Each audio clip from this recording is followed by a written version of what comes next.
حضور اکرم صلی اللہ علیہ وآلہ وسلم نے فرمایا، میں ایک وقت سو رہا تھا، میں نے خواب میں دیکھا کہ لوگ میرے سامنے پیش کیے جا رہے ہیں اور وہ کرتے پہنے ہوئے ہیں، کسی کا کرتا سینے تک ہے اور کسی کا اس سے نیچا ہے۔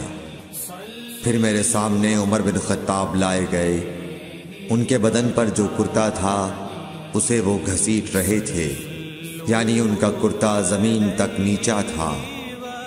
صحابہ رضی اللہ تعالی عنہ نے پوچھا کہ یا رسول اللہ اس کی کیا تعبیر ہے؟ آپ نے فرمایا کہ اس سے دین مراد ہے۔ صحیح بخاری حدیث نمبر 23۔